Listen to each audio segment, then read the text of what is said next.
Hey, everybody. I didn't time that very well with the music this time. Oh, well. Happy Thursday. It's Thursday, December 11th, 2025. My name is Lauren, otherwise known as Mrs. Tomato Head, and I'm all decked out, decking the halls in a tomato kind of way. Got my tomato Santa hat on. I don't even remember where I got it, but just the fact that it exists makes me laugh. I've got one of my micros here. This is one of my projects. Plant's not looking all that great, but I've got it in this small little thing because I'm going to give it to somebody.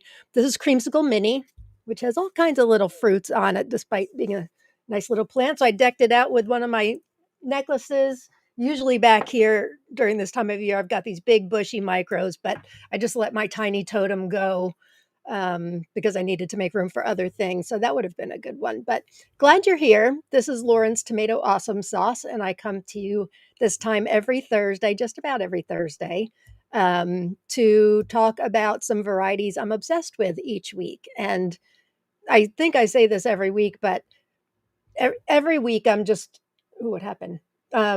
Super excited about the ones I'm going to show you because they've got great stories. Um, Sometimes I'll share things that we don't know much about. Is there one today? I think there is one or two today. But I do my research and find whatever I can find. Sometimes the information's different on different sites, but I do my best. And if it's your first time watching, grab yourself a notebook and a pen, because chances are you will see one or two things that you may want to add to your wish list. And speaking of wish list, we have that in a group I run with Kina Tonarud and Jen Joy. It's called Tomato Lovers Collective and Swap. We are on Facebook. Join us if you're not already a member. We would love to have you. We're more than just a swap group. Somebody told me recently that they just don't join swap groups. And I was trying to explain to him we're much more than a swap group. In fact, swapping is a pretty small part of what we do. We're all about education. We're about teaching each other, learning from each other, um, collecting, just finding out about all things tomatoes. I posted something in the group just this week where is it a town or county, an area of California is extracting water from tomatoes to have potable water, where there's big drought in California, right? So it was amazing. They got, I wish I could remember the statistics. It was like 120,000 gallons, and they're using water that is left over from like a tomato processing company. I forget the name of the company.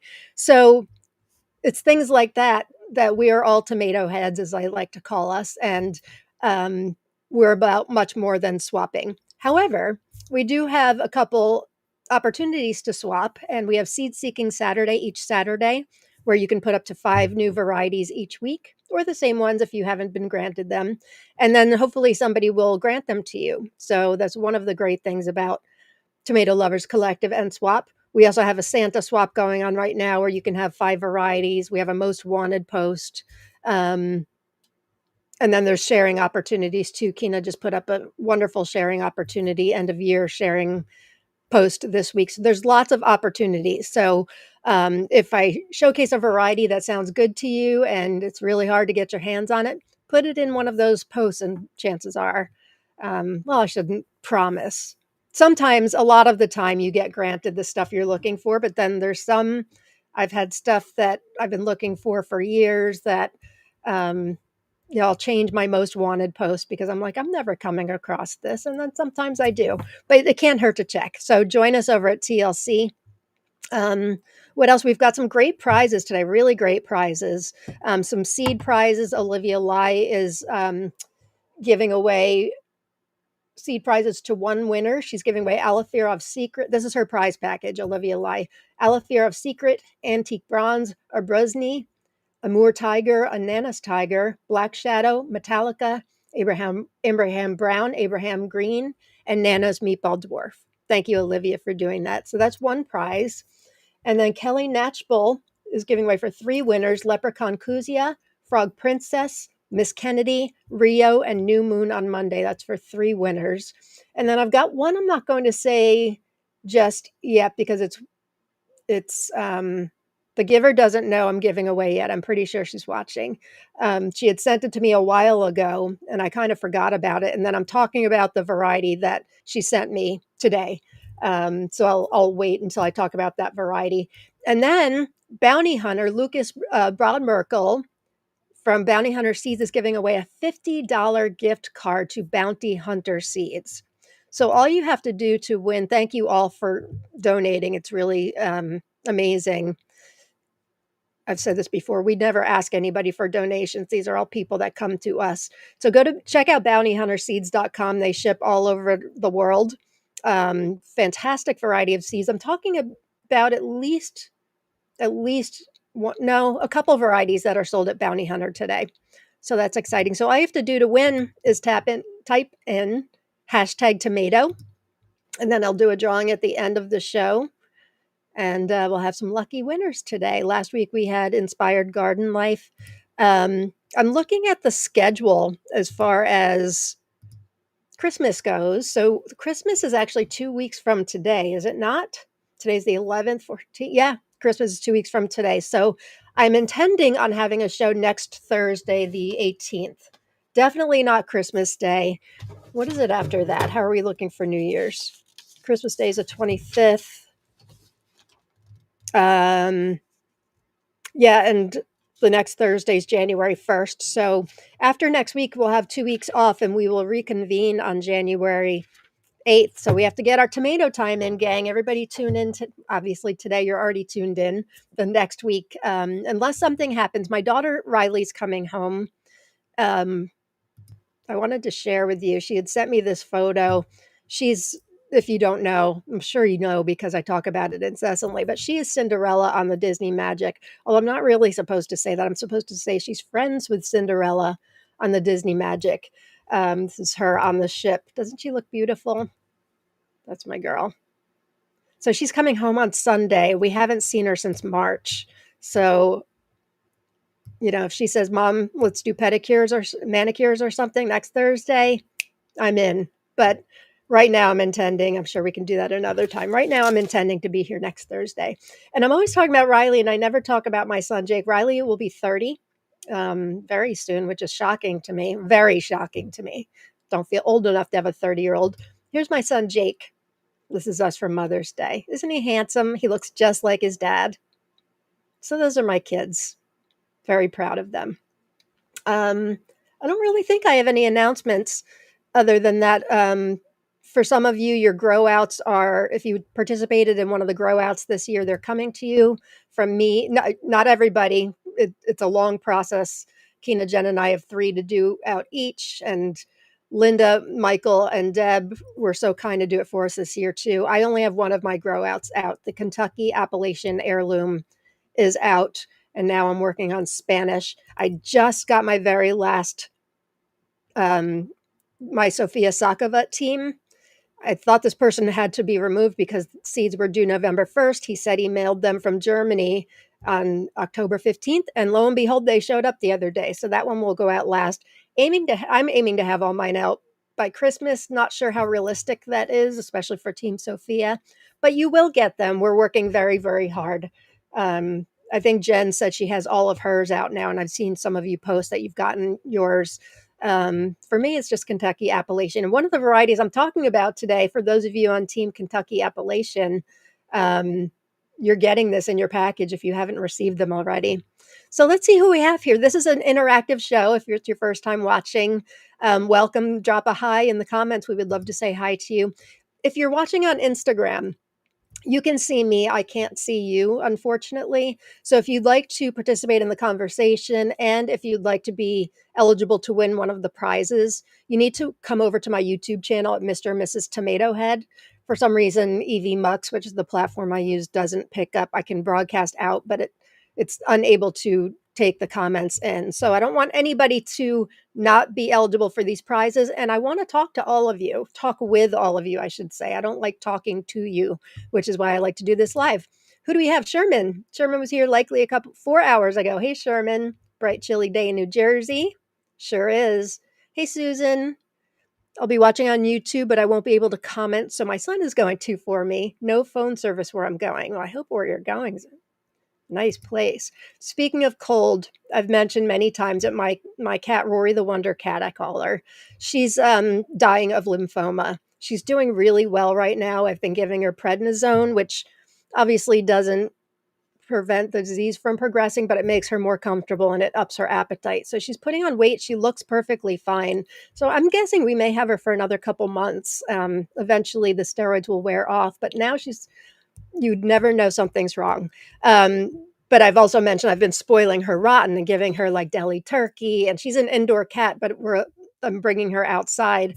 So every morning now, it's how cats, animals in particular, they like their they like their what's the word I'm looking for? Consistency. They like their consistency with things. So now she asks every morning after my coffee to go outside.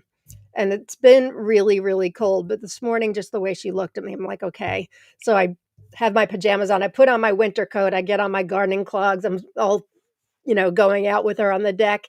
She lasted a whopping 5 minutes, if that. She started walking off the deck. She was going to walk down into the grass. And then she decided, no, too cold, which I was quite happy about. But at least as a good cat mom, I can say I went out with her.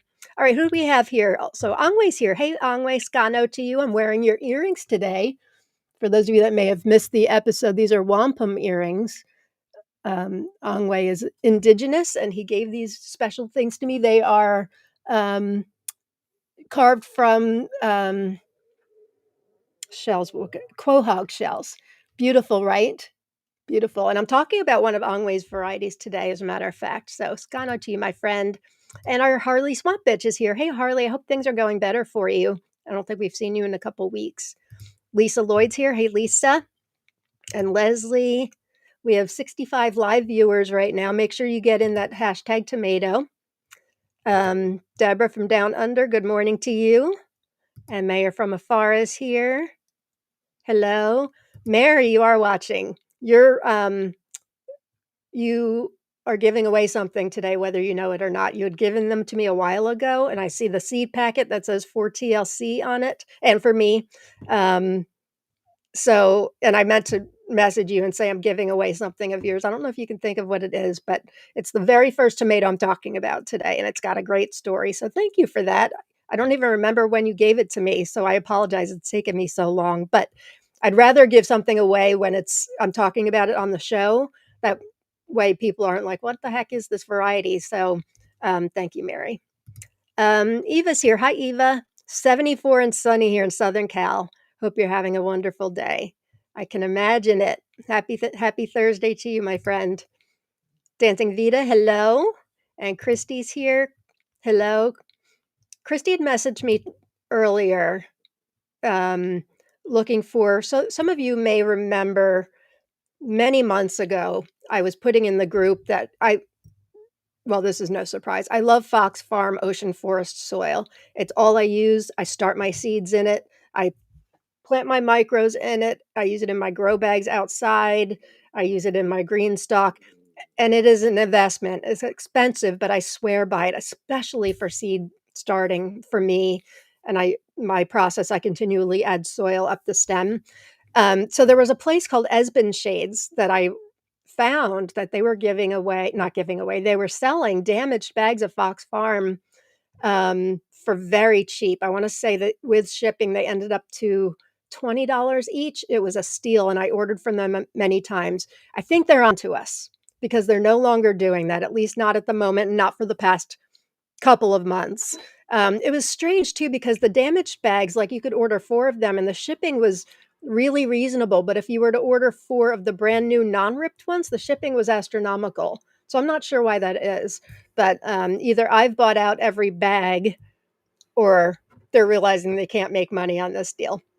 But I did find a different site today, which I've seen them on Amazon as a third-party seller. I think they're called Grow Big MI, like Michigan or something like that. I believe they're a hydroponic company. And their 1.5 cubic bags are not super cheap with shipping, but the smaller bags, the was it 12 quart, those bags, which can normally go between $14 to $20. I mean, to be honest with you, if you're going between the big bag or the small bag, it's better cost-wise to get the big bag, but these smaller bags they've got are pretty cheap. They're $10 a piece now, so I ordered 5 of them, and it was free shipping on some of them, so I put that link in the group for any of you who are Fox Farm evangelists like me. Hey, Laura. Burr, it's cold today. Happy to snuggle up and talk tomatoes. Hey, blah, blah. Thanks for being here. And Jamie's here. Hey, Jamie. I saw you posted a new blog post. I haven't had a chance to read it yet. Thanks for sharing it in the group. Hi, Stephanie. And I Spy. Hello from Eastern Washington. And Mariah's here. Hi, Mariah. Kim's here. Did you guys see when was it? Oh, it was Friday when Jen and I did our Tomato Talk live. Jen and I were just goofy and having a lot of fun on Friday. And I was showing I wanted to make like an AI graphic of Jen and I, but like as tomato heads with like Santa hats on and cute and whimsical and all that. And it came up with super disturbing stuff. Now, granted, I didn't use Chat GPT, even though I've seen their graphics can be a little creepy too. I used whatever AI this EV Mux used, and it was hysterical. Like I nearly wet my pants. What they came out with was so funny. The very final slide was the best, where I asked it to put faces on these tomatoes, and it put like 2 googly eyeballs on one of them. But anyway, Kim, after the show, I'm not sure what AI you used, maybe Chat GPT, but she came up with a really cute one of Jen and I with Santa hats. She put it in the group, and I'm holding, or no, we weren't Santa. No, we're not tomato heads, actually. It's just Jen and I as a cartoon. And I'm holding a green when ripe tomato, which was perfect. Super cute. I wish I had that for our show, but we'll have to use that in the future. It was adorable. Hey, Linda. Thanks for being here. And here's my partner, Kina. Hey, Kina. Sorry I'm late, everybody. I'm usually really good at timing it right, but I still had a couple graphics to make at like 3:55 before the show. So hope you didn't mind waiting. Hey, Sherva. Thanks for being here. Akili, it's snowing here in Syracuse. Can't wait to talk tomatoes. Me too. Oh, I'm very behind in comments. Sorry, gang. Let's try to plug through these. Hey, Tara Dove. Thanks for being here. And Pretty's here. Hey, Pretty. And we've got Missy. And Jamie is Utah, and we're sunny and 60 degrees. Super unusual for December, putting beds together. Very nice. Lucky girl. Robin. Hey, Robin. Hi, Lauren. Couldn't see the link. I'm not sure what you're talking about, Mandy. The link to what? Yeah, not sure. If it's to get in here, obviously you figured it out, but you let me know what the link was. Hey, Tiffany. Thanks for being here. I'm going to skip through, just say hi to people I haven't said hi to yet. Hey, Anne. Thanks for being here. A lot of weather. You guys can look at those comments.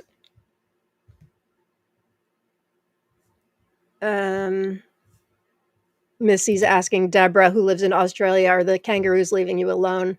She lost a lot of tomatoes last year to kangaroos. How cool is that? I'm sure she doesn't think it's cool. For her, it's probably like deer where I live, where there are a dime a dozen, and it's not cute when they eat the tomatoes. But for those of us not in Oz, I think that's super cool.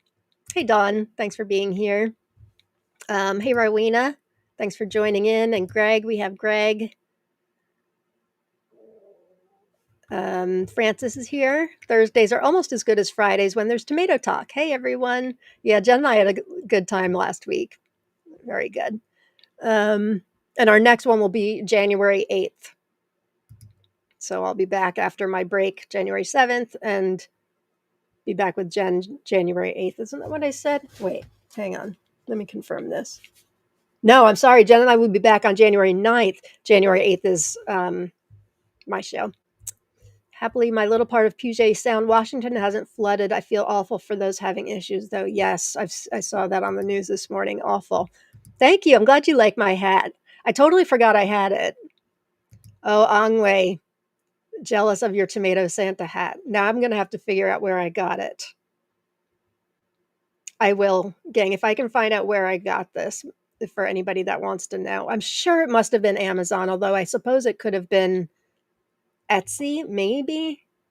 I don't know. It used to blink, and I only got it last year, but I tried to put on the little blinky thing today, and alas, no more blinky. Um, Hi, Linda. Thanks for being here. Oops. There we go. Um, Hey, Haley. I'm finally able to get on again. Woohoo. Hi, Lauren and friends. Hey. Nice to see you, Haley. Make sure if you're just joining in, we have 86 live viewers now. We've got some great prizes to give out, seed prizes and a $50 gift card to Bounty Hunter donated by Bounty Hunter. Make sure you type in hashtag tomato and you'll be eligible. I'll do it at the end of the episode. All right, let's get through some of these comments. Hey, Kim. I passed 5,000 varieties in my collection this week. It's an issue. I wouldn't know what that's like, Kim. Wouldn't know what that's like. I don't consider it a problem. I consider we are collectors and we will pass them down someday, right? That's the way I look at it. And we're saving the tomatoes. Hey, Erin. It's 65 degrees and very windy here in Denver. I almost wish I had tried to cover my tomatoes because it's really only gotten down to 30 degrees here and been so unusually warm. Wow, that is unusual in Denver.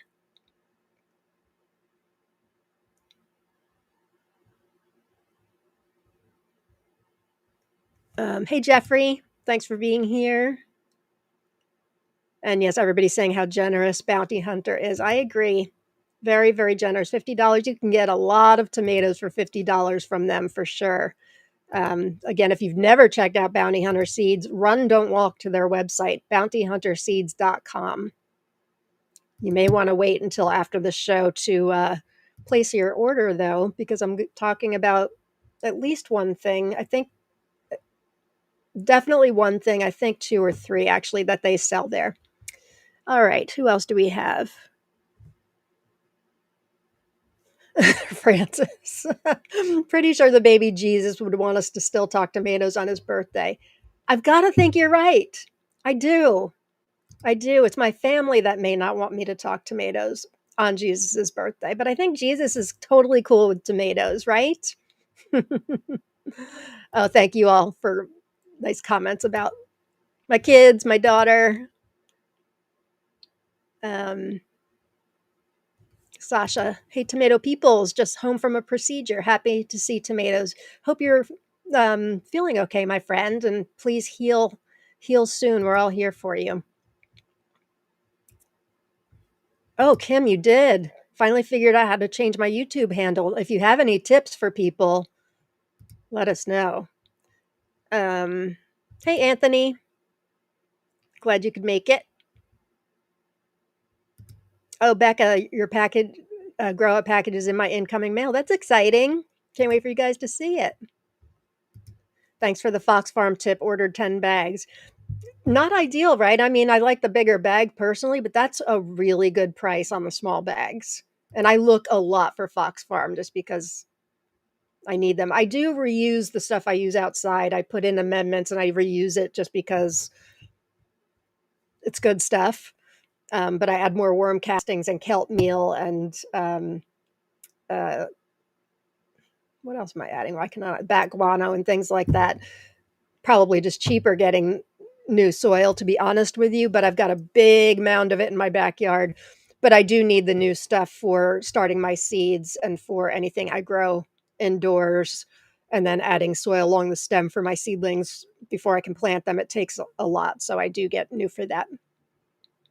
How do you participate in one of the grow outs? Well, you'll want to look really towards the end of 2026, and we will be announcing the teams, the different topics that we do. This year we had all kinds of things.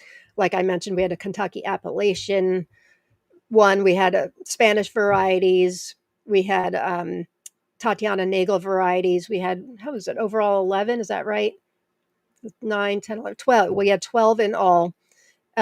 So we'll announce it towards the end of next year, and then people can sign up in the sign up posts in the individual teams you want and list which variety you want to go with. And then Kina, Jen, and I have to go and pick the teams And so it's a whole thing. But so keep an eye out for the end of 2026 on how. Is that right? No, that's wrong. Why am I not thinking properly? That's wrong. That's completely wrong. You're looking at the end of.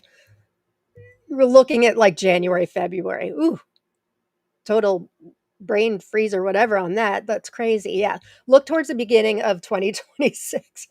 If you look toward the end of 2026, we're going to be doing 2027 grow outs. Santa hat is like squeezing my brain or something like that.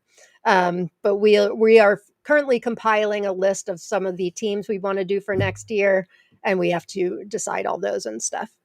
Um, all my teammates got messages today that our grow outs are not going out before Christmas. You know, Kina, I really respect that you did that. I may have to do that for Sophia. I think I'm stressing myself out a little bit. I can get Spanish out, but I may leave Sophia until right after Christmas. I'll see if I can get it done. It's a lot of work, as you obviously Keenan knows, but as you guys can imagine, it is a lot of work. Um, 2 weeks left till Christmas, so we shall see. Angwei, I had some friends watching today, and they love how super wholesome the show is. Oh, hi, Angwei friends. Thanks for tuning in. Say hi if you feel like it. We're happy to have you.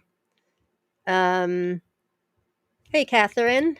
Nice to see you. And Crafty T333 is here. Linda Eastham, 33 in Kentucky. We're expecting snow. Loonra, so glad to hear Rory's doing well. Yes, spoil her with all the rotisserie chickens. Yeah. She's getting deli turkey. She doesn't seem to like the rotisserie. Okay, we've got Malachite Jen. Hey, Malachite Jen. Talking about one of yours today, one of yours that you gave me seeds for. You can probably guess what it is because we had a conversation about it, I think, just yesterday. Hi, Jane. You're from Australia also, and Teresa's here. That's okay. You guys know we haven't talked about a single tomato yet. Hey, Claudia. Thanks for being here. I think we're talking about a variety you gave me today, too. Maybe. I'll have to see once I get there. Hey, Natalia. Thanks for being here. Jamie, thank you for that info. I'm starting all of my new maters in Fox Farm. Check local listings. For those of you down south, if you have a place called Rural King, Jen's been getting from there, and they've got a really good price. I want to say maybe $20 a bag for the 1.5 cubic foot bag, which is great. If you get it on Amazon, Amazon used to have sales once in a while. They no longer do. I think I talk about Fox Farm too much because they know that people like me are willing to pay the $33. I don't like it though, and I only do it if I have to. We do have a garden center that carries it. It used to be $19.99. Now it's 25. So it's a little better than Amazon, but it's like half an hour for me. So sometimes I'm just like, screw it if I just need one bag, but I never need just one bag.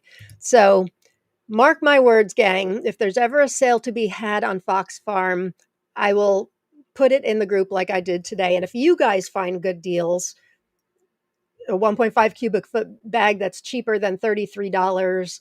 A lot of places online will sell it for under $33, but with shipping, it kills you. So that's why this one I shared today with the free shipping, only on the small bags. They didn't have free shipping on the bigger bags. Not yet, anyway. Yeah, kill you. You are lucky. The big bag, $17.99 regular price here. That's incredible. I got it on Amazon a couple years ago for that price. It was only like that for like a day. Am I in a Fox Farm Ocean Forest stalker? Yes, I am. I am. Because it's worth the investment, in my opinion. Hey, Olivia. Thanks for being here. And Gigi's here. Nobody in Southern Maryland sells Fox Farm, so I live for these sales. They are super expensive on Amazon. They are. They are. And usually the vendor on Amazon is Esben Shades. Most of the time it defaults to that third-party seller, Esben Shades. They're the ones that sold the damaged bags. And when you got them, for those of you that ordered, they were hardly damaged at all. It was such a deal. But I have a store that sells the Fox Farm big bags for $21. We'll definitely grab those next time. Seriously, you should. Oh, Laura, I get my Fox Farm in an Amish greenhouse. It's much cheaper than the big stores. Also ordered it from Home Depot online once. I had to pick it up at my local store. They had a good deal maybe a year or so ago. They were maybe 20 a bag, maybe 22, 23. So they had to order it. I had to pick it up at my Home Depot, but they haven't done that since, as far as I can tell. Um, oh, thanks, Olivia. Yeah, if you guys can hit the like button, that would be groovy. If you're on YouTube. And once again, if you're watching on Instagram, I can't see your comments. And so the platform I use can't pick you up for being a part of the giveaway. So if you want to talk with us about tomatoes, put in your 2 cents. And if you want to be eligible to win our amazing prizes today, come on over to YouTube. But yes, if you guys could hit the like button, that would be great. And also subscribe if you don't already. Hey, Eric. I'm late. My run took longer than expected since the roads are in terrible condition from the snow. I honor you for taking a run. I do. I really do. Um, I really should be walking more. I keep saying I need to walk more, but I don't. Maybe that'll be a New Year's intention for me. Thanks, Doreen. Glad you like my hat. Hey, Cindy. Cindy's from the Philippines. Nice to see you here. Oh, Sherman, that's a good idea. Kim's AI pic should be one on one of the Inspired Garden Life's new hoodies. That it was really, really cute. Um, oh, Mary, this is a good idea for a shirt too. I told my daughter that I want a shirt that says, "In October we save the boobies, the rest of the year we save the tomatoes." Meaning, for those of you that may not get it, October is Breast Cancer Awareness Month. So I like that, Mary. You should bring that up to Tim and Darylyn. Hi, Heidi. Glad you made it. T9007G. Yes, I need tips to change my YouTube handle. I think you sure do. David Gray, the Bargain Fox Farm soil. If are you in the group? Because I did post a link earlier in the group. It was for $10 a bag with shipping. It's like, I don't know if somebody can remind me in case David's not in the group. Or even if you can find the link that I posted and you can put that in the comments, that would be helpful. It was like Grow Big MI or something like that. But then it defaulted to a different email address. I wish I could remember, David, but hopefully somebody can check that out and put it in the comments.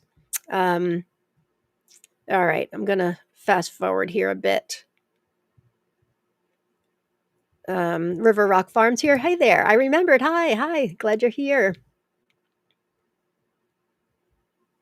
Oh, this is helpful. Kina says to all that wants to change their name back to normal, follow Dancing Vita's step by step. She helped me a couple of weeks ago. Good tip. All right, looks like Dancing Vita's putting that in the comments. Thanks, Dancing Vita. Nancy Wu in California, hydroponic stores usually have really inexpensive Fox Farm. We did a group buy this spring. It was $14.50 for a 1.5 cubic foot, including tax. Very, very jelly. I don't have hydroponic stores, very few around me. But in California, I'd imagine you have a lot. So I'm definitely envious. Hi, Denise. Thanks for being here. Jennifer Fox, Cal Ranch on the West Coast sometimes has Fox Farm on sale for 18-ish a big bag. That's great. You think they do online orders? I tried to do an online order from Rural King because I don't have any near me. They don't. You can order online and pick up at a store, but they don't ship. Wah, wah. Hey, Kathy. Oh, Kathy, it's so nice to see you, my friend. It's been a long time. Glad you like my hat. Jen says, I tried Fox Farm Strawberry Fields last season versus Ocean Forest, and it's really good for fruiting, flowering plants. I tried that. Well, I tried it for my strawberry plants, and it did well. I'm trying to think if I've tried it with tomatoes. I haven't. Spicy Sancho says, Happy Frog, $11, Ocean Forest, 12 to 13 here. That's the big bags? That's a steal. That's a steal. I've tried Happy Frog versus Ocean Forest, and for me, the Ocean Forest was hands down better than Fox Farm, but I mean, than Happy Frog. But Happy Frog's really good too. I've heard a lot of people claim that their seedlings got burned from Happy Frog.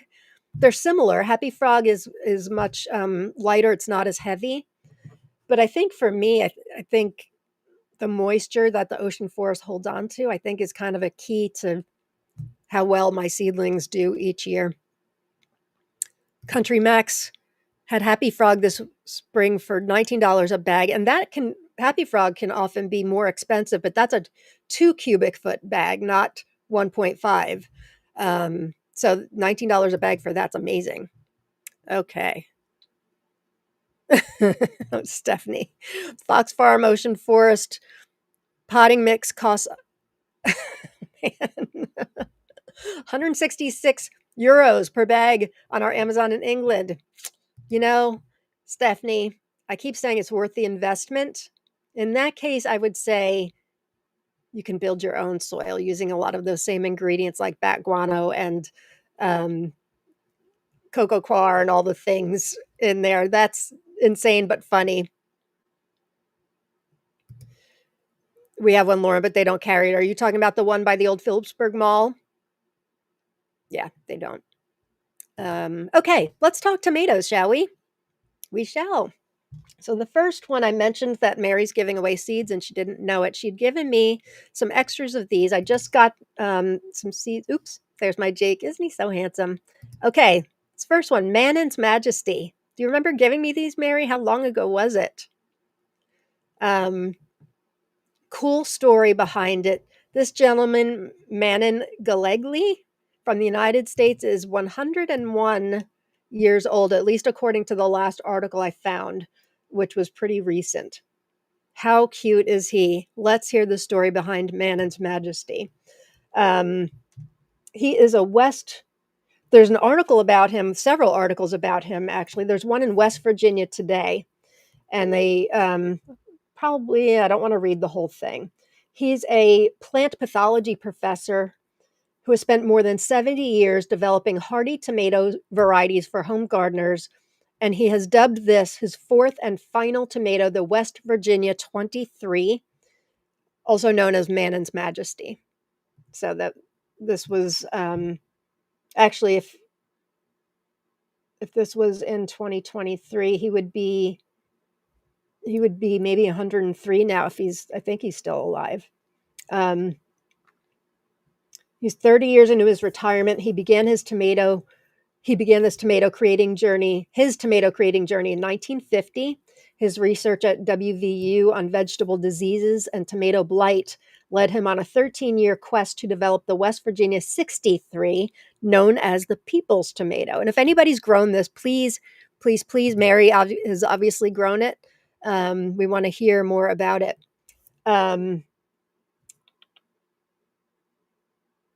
The variety was first released in 1963, the West Virginia 63, and released in 2013 to commemorate West Virginia's 100th and 150th birthdays.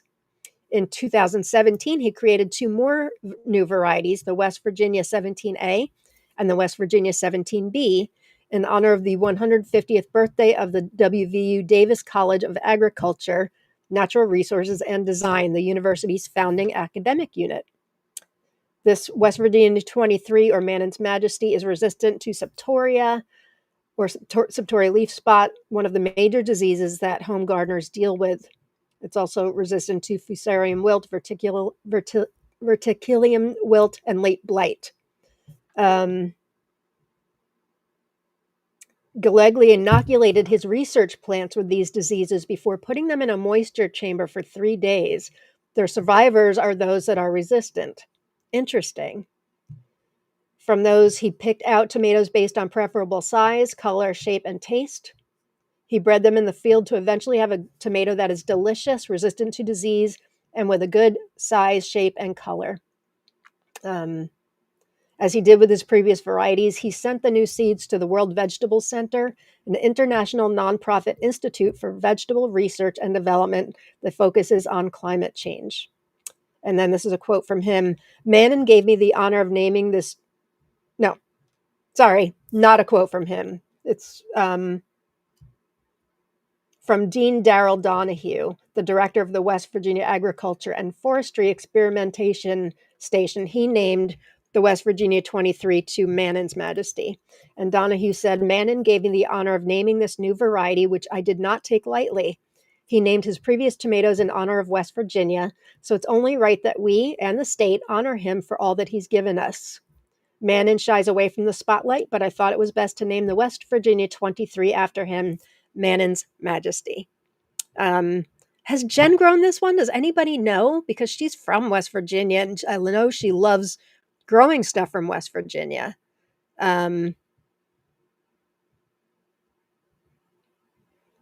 If not, I need to get her some seeds. Jamie says, oh, this sounds like something I need for my American Heirlooms Garden 2026. I think you do. Oh, he did pass away at 101. Thanks, Pretty. That's too bad. He leaves behind quite a legacy for sure, Mannen Galegli. We thank you, Mannen.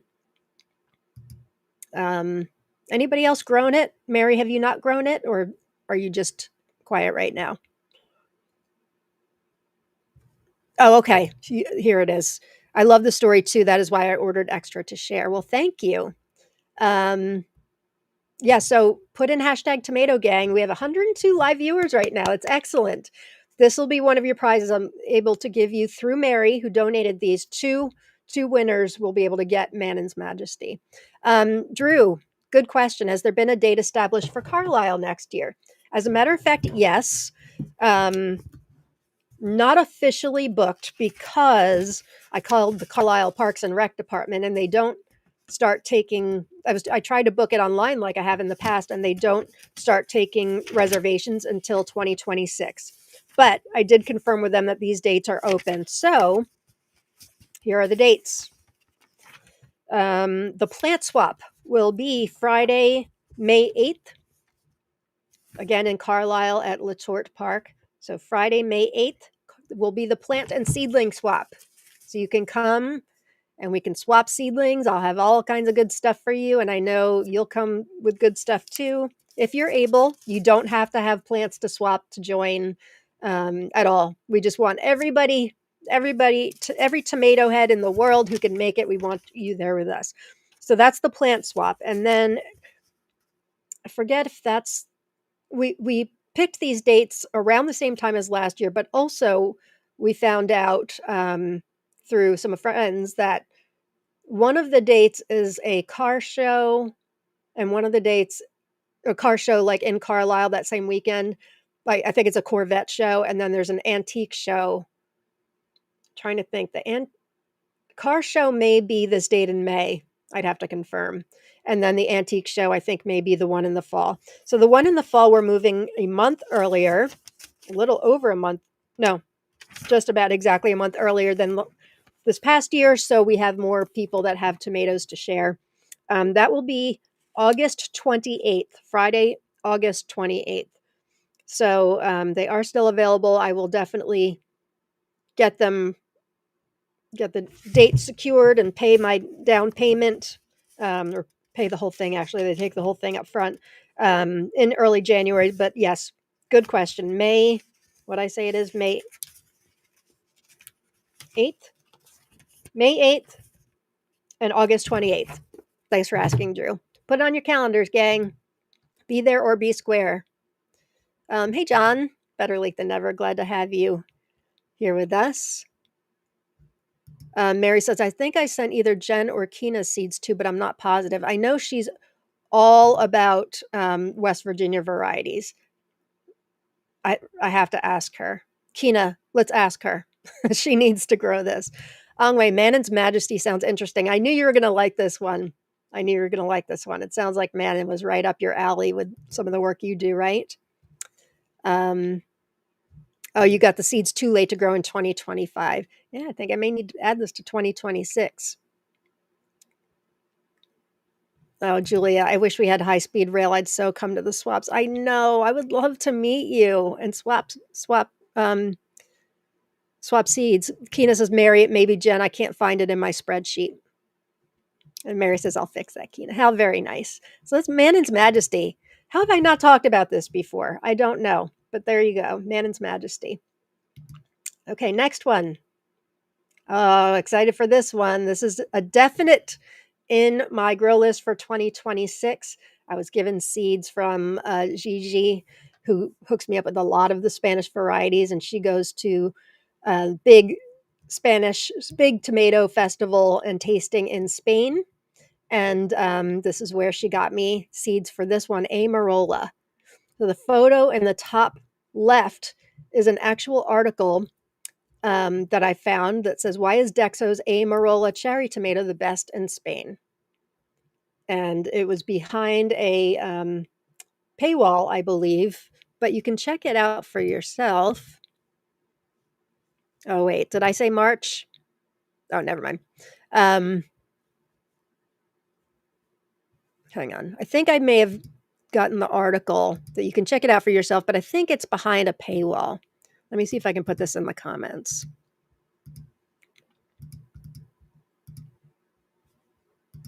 Okay, I think I put the link in the comments. Oh, maybe that's not the one behind a paywall. There's another one behind a paywall. This one may work for you guys. What a pretty little GWR. I know, right? Let me tell you about it. So Gigi said it is super sweet. The one she got to taste test it. The one I ate and got seeds from had a bricks of 12. Bricks of 12. Look at these little babies. Not much info other than their grandparent got it from a Polish friend in Switzerland, and they've been growing it for years. Both of them won 1 and 2 in the best cherry category on the festival, and Amarola won 3 as well from another person who grew it. I have the whole article here. It's from elledealgallego.com. They say it's a jewel grown at the Lua farm in Dexo. It has won over the palates of food lovers and taken home the coveted first prize at the prestigious Cantabria Tomato Festival. But what makes this tomato so special? Below, we'll break down some of the reasons that have made the Amarola cherry tomato the undisputed king of tomatoes in Spain. I'm not going to read the whole thing. You guys can read it by clicking on that link. Tomato originally from Poland has proven its worth over the years in the Dexo region.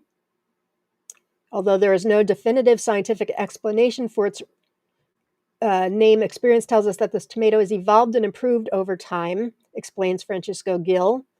Its organoleptic qualities, especially its sweetness, have transformed, perhaps due to the natural hybridization of the different varieties grown on the farm. It's distinguished by its greenish-yellow color when ripe and its size, slightly larger than a cherry tomato, makes it resemble a small ping pong ball. Ooh, they're bigger than I thought. The photo in the center and to the right, it's hard to get a grasp, although the photo on the left from the article, you can kind of see it is bigger than your average cherry tomato. It's got low acidity. It doesn't taste like a tomato in the traditional sense, and many customers enjoy it as a dessert.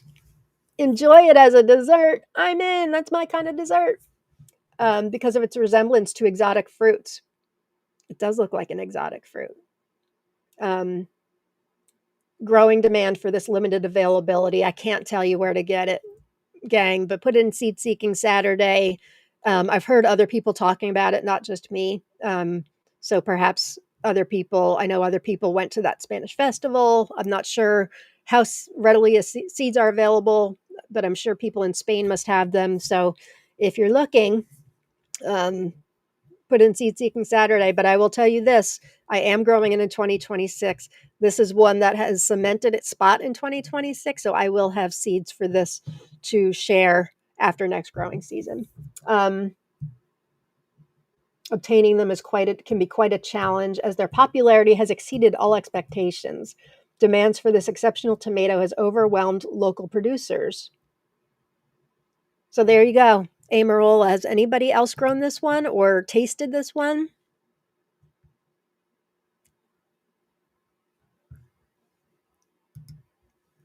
Oh, thank you, Terry. Congratulations, Lauren. 100 tomato heads on YouTube. Can we get the likes to match? Please hit the green thumb. Thank you. Bricks of 12 adding to the list. I'm with you, Aldis. And you, Malachite Jen, Amarola, GWR Cherry, sign me up. I know. I know. I grew Sungreen this year. It's a hybrid by the same people, Tokita Seed Company, I believe, as Sungold, and it was okay. But what was great was, I keep saying this too, Amazing Grapes, which was wrongly renamed by somebody who, very innocently, as Lost Marbles Green. Amazing Grapes is a sister to Lost Marbles, which bred by Angwe ES, but um, just know that they are the same variety. If you see a Lost Marbles Green, it is Amazing Grapes. And that was a delightful green cherry. It wasn't super sweet, but it tasted like green grapes, which sounds so unimaginative, but that's exactly what it tastes like. They were quite good. That was my garden snack of the year this year. Putting that one on the list. Um, I want somewhere. I wish I could tell you. I just got a couple seeds. I know, Mary, a dessert tomato. What? Oh, bummer. I know. I know. But I have a feeling after this season, they will be more readily available. Um, hey, Drew, just joining. Nice to see you. 12 is possible. 12 is possible.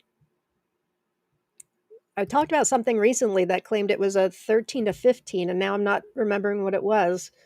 Um,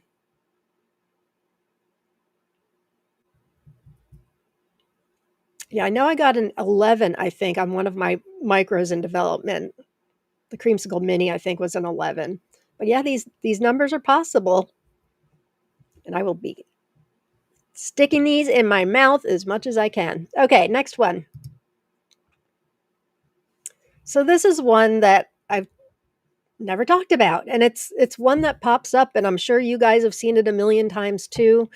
Um, I tend to go towards, well, for a long time I was going to stuff that was like uber rare. And then I started to realize that the best stories are often the ones that aren't so rare. And so I need to start talking about some of these really historic ones.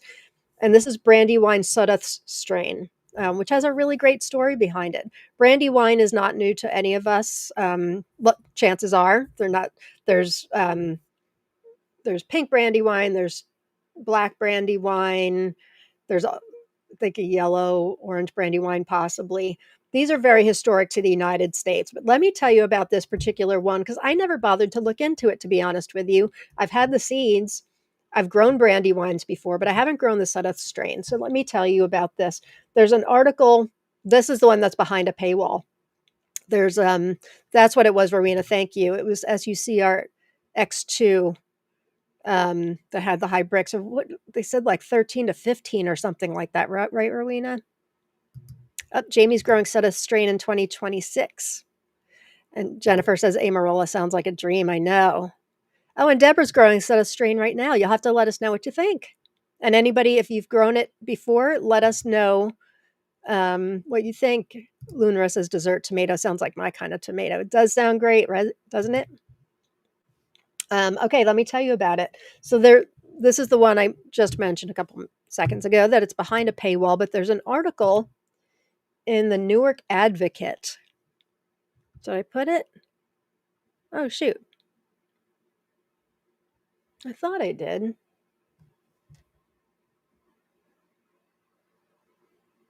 Hang on. Let me see if I can get the article.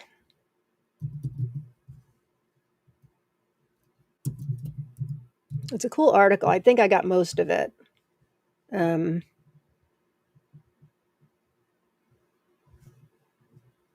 Pretty cool to have an article like that last article on Amarola on one tomato. That tells you it's something special. All right, I'm going to try putting this link in the comments here. Maybe you'll have better luck. For me, I think it was behind a paywall. So let's find out about Sudduth strain.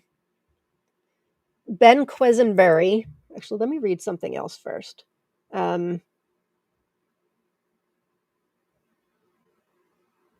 Did they mention Ben here?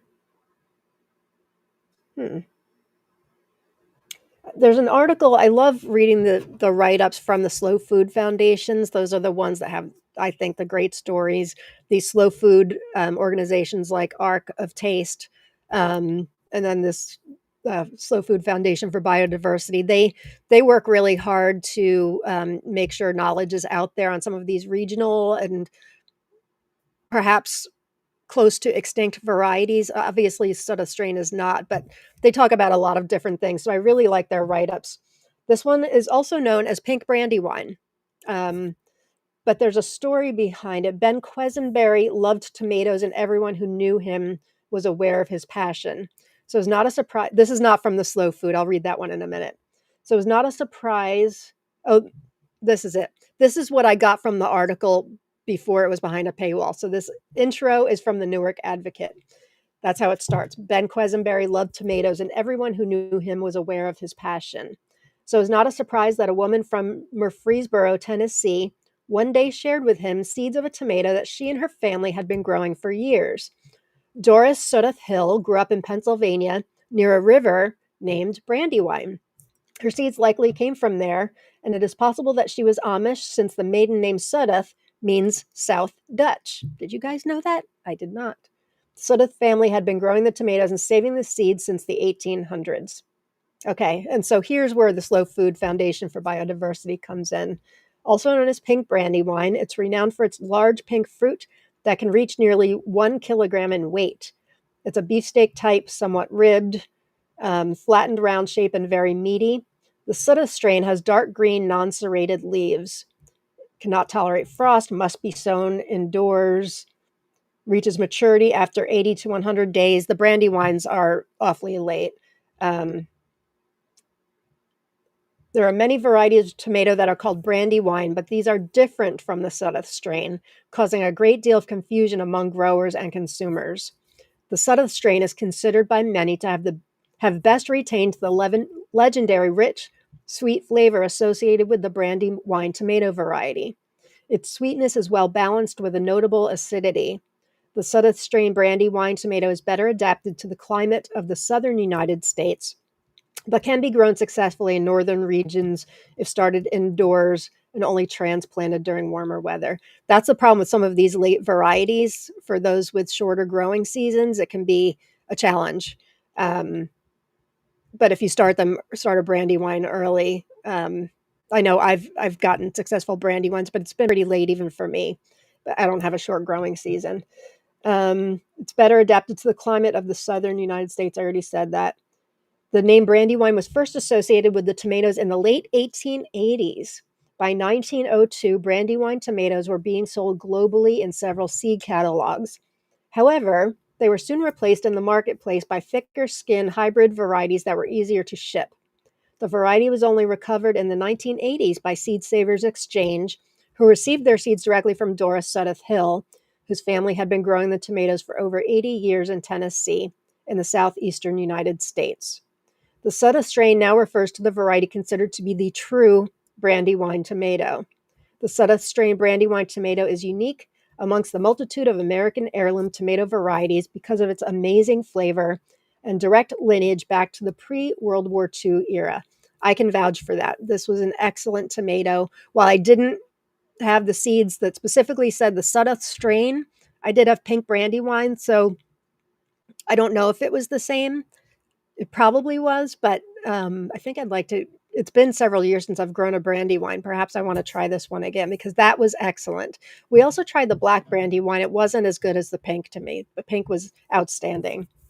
In terms of cultivation, the Sudduth strain brandy wine tomato is sometimes thought to be more susceptible to diseases than other varieties of hybrid tomatoes that are favored for commercial use because their thick skin allows them to be shipped with greater success than the Sudduth strain, limiting its distribution. Doesn't say anything about the foliage, but brandy wines typically have potato leaf foliage.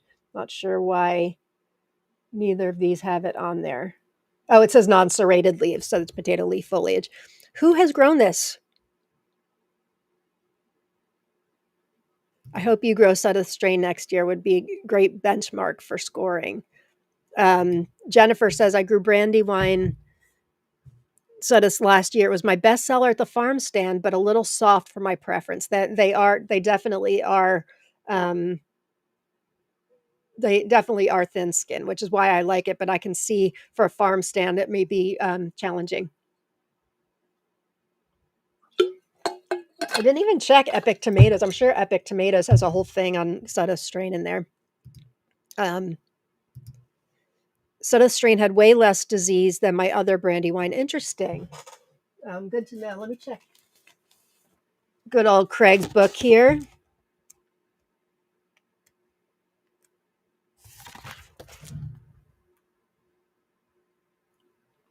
He's got a bunch on brandy wine.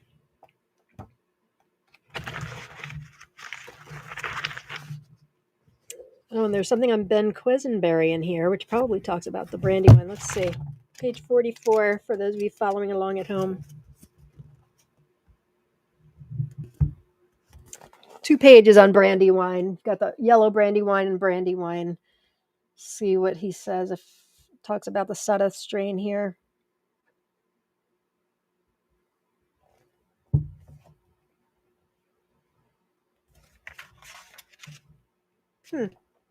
No.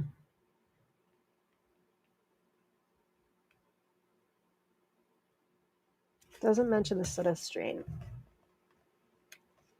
But if it's the same as pink brandy wine, that could be why. Sutta. Oh wait, here we go. Page 44. It does mention it in here. Mentioned. Oh, here we go.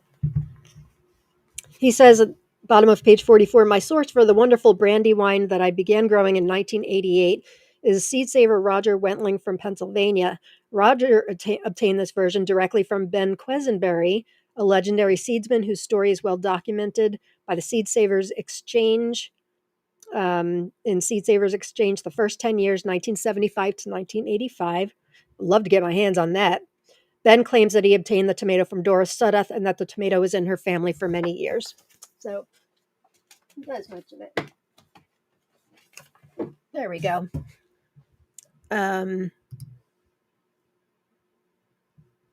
Oh, this is good to know. I grew pink and Sudduth side by side, and they are different in taste. Sudduth is better. That's exactly what I want to hear. Wow. Good to know. I keep mentioning it, but I've been digging pinks lately. Not all pinks, but I've got some good ones lately. All right, here's another great story. And another great tomato. Hensley Settlement. I have not grown it. This is one that Bounty Hunter Seeds does carry. This photo on the right is from them. Let me get you their link. Don't forget to put in hashtag tomato. I'll be giving away, Bounty Hunter's giving away a $50 gift certificate to anybody. All you have to do is put in hashtag tomato. And then we've got seeds from Olivia Lai, Mary Rivas, and Kelly Natchbull. So put in hashtag tomato. And you can check out Bounty Hunter Seeds there. Did I have the link to the Hensley Settlement? Yes, I do. All right, I'm going to put this in the comments right now. The link to Hensley Settlement on Bounty Hunter you can find right here. There we go. All right, let me tell you about this one. Hensley Settlement is an heirloom yellow tomato originating from the Cumberland Gap region of the Appalachian Mountains, reportedly grown for decades by the Hensley family of southeastern Kentucky on their 500-acre Brush Mountain settlement. Prior to being sold to become part of the Cumberland Gap National Park in the 1950s, the mountaintop property was a self-sustaining settlement with nearly everything being grown, raised, or handmade on site. The Hensley Settlement tomato produces excellent yields. Sounds similar to story to Hazel Creek, doesn't it? Hensley Settlement tomato produces excellent yields of large yellow tomatoes weighing up to 1 pound each. You can see from the photo at Bounty Hunter, there's a little pink streak going down in there, which it's really sexy looking, isn't it? Harvest begin at 70 days from transplant. Remarkably uniform, blemish-free for a large variety with a flavor that is sweet and mild. And then another site called the Sustainable Mountain Agriculture Center says this tomato is from the Hensley family that lived on a mountain in southeastern Kentucky for decades before selling their land to become part of the Cumberland Gap National Park. I first got the seed some years ago at a seed swap at Pine Mountain Settlement School from a member of the Hensley family living in that area. How cool is that? It is now one of our most popular tomatoes at farmers markets. And then Bounty Hunter says it's a Kentucky heirloom, dates back to the 1950s, mid-season, potato leaf foliage, indeterminate. The weight of these can reach over 1 pound. They are delectable fruits, very sweet and mild. And they say they would be amazing for slicey sandwiches and deli trays. Anybody grown this one? Julie's grew it. I grew it in 2024. Nice and on the sweeter side. I don't remember much acidity. Good to know.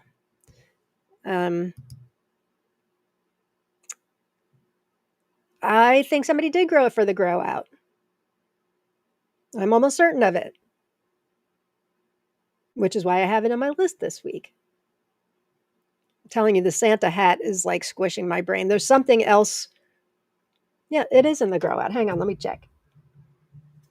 I know I just stared at these seeds as I was putting them together. My grow outs. Yep. Andrew Ruiz grew this for the Kentucky Appalachian grow out. And then there's going to be another one I talk about in a couple minutes. That's from that grow out too. So yes, those of you in that grow out will be getting Hensley Settlement. Anybody else grow it? All right.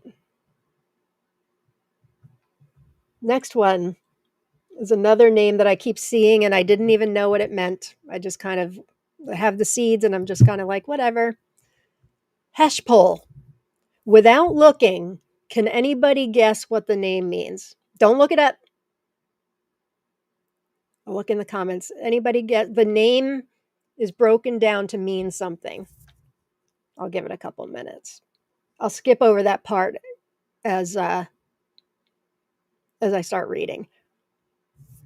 Be on your best behavior and just try to figure it out on your own because it'll say it right. If you Google it, it'll say it there. Heshpole, developed by Darrell Jones, originating in the United States.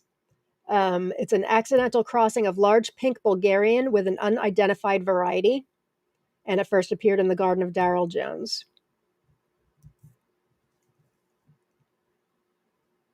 Not finger. The name's broken down.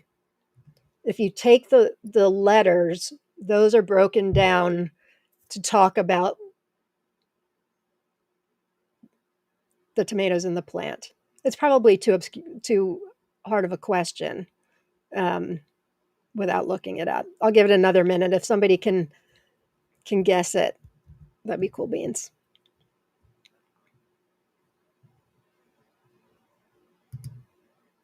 No, but that would be a good guess. Polish. Nope. All right. I'll give you a hint. Oh, Heidi's here. Break it down into 2 letters. Heshpole. Hi, Heidi. I loved this one. Heart shape. Yeah, Heidi just guessed it, but she knew because she grew it. It means heart-shaped potato leaf. Clever, right? Very productive. This is an oldie but goodie. Yeah, Jamie, you got it. Heart-shaped potato leaf. Kim got it. Heart-shaped potato leaf.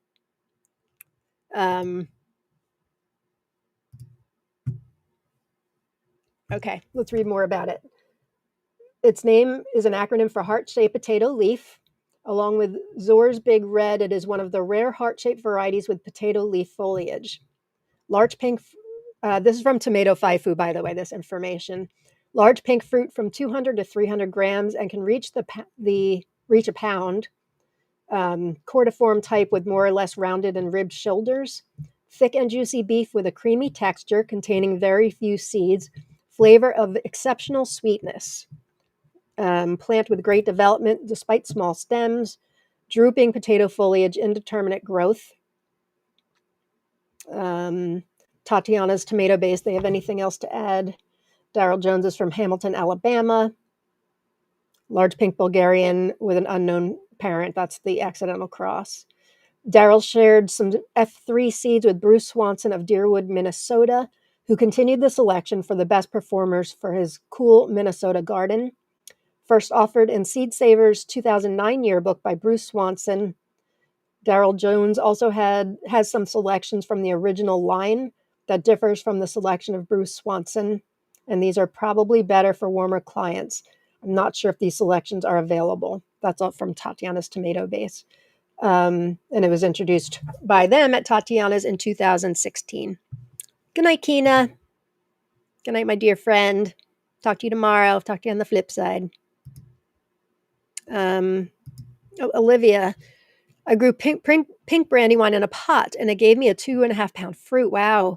The same year I grew Sudduth strain. I don't remember it being spectacular. Interesting. So you grew Sudduths and pink the same year. That's a good size fruit for being in a pot. I don't usually get them that big in a pot. All right. And there's a reason, Heidi, why I put these up. I just logged the seeds you sent me like last year. Hash pole. There we go. Heart-shaped potato leaf. Sounds good. Looks beautiful too. These photos are from Tatiana's Tomato Base. Oh, I wish Kina stuck around for this one. I was hoping she would. Kina, you still there? Don't sign off yet. I know she's big into wild mountain seed varieties, and this is a new one from Casey Piscatora called Mountain Miracle. I got my seeds from Penn and Cord's garden. Unfortunately, Casey Piscatora passed away earlier this year, I think February of this year. He left behind a huge legacy of work. He was like Joseph Lofthouse and William Schlegel, even our own Ongway ES doing this work with land races and developing seeds that are, or developing varieties that acclimate to our environment is what Casey Piscatora was all about. So this is also known as a swarm tomato or a Grex tomato, or a landrace tomato, and that basically means they plant tomatoes close to each other, even if they're not the same variety, and they just kind of let them do their thing, cross, and they're selected for disease resistant and all of that stuff. So one site, I think it was in Experimental Farm Network that carries this. I think they have this listed as Mountain Miracle Swarm. Penn and Cord's garden just had it as Mountain Miracle. And I think Heidi, if I'm not mistaken, you were friends with Casey, right? Quite a loss, but look at these beautiful tomatoes. He was part of a small collection of people developing and experimenting with a method of plant breeding known as Grex gardening or land racing, as I already said. Grex, which I didn't know this until today, Grex is the Latin for flock. So that makes sense for developing a flock of different varieties that are intercrossing with each other. Refers to a population of plants that will be grown closely together and allowed to cross-pollinate naturally over several generations. And what you end up getting is a big, diverse population of plants that have crossed and recrossed many times. It's super cool. I'm learning a lot about this from Ongway, actually. Like, he talks to me and I'm just like, psh, but he's very generous with his information and teaching me. I'm going to be talking about one of his varieties in a minute too that I'm shocked I haven't talked about yet. Joseph Lofthouse, I already mentioned. He's really big into this landrace gardening. I just got his landrace gardening book. I don't know if I shared this last week, but I'm looking to learn from this man. Quite great work he's doing. You can find a lot of his stuff at Experimental Farm Network also. All right, so what do we know about Mountain Miracle? It's a pink heirloom, and this is in Casey's own words. He said it's sure to become the backbone of your heirloom production. Early, productive, crack resistant, this hybrid swarm is the product of many years of breeding.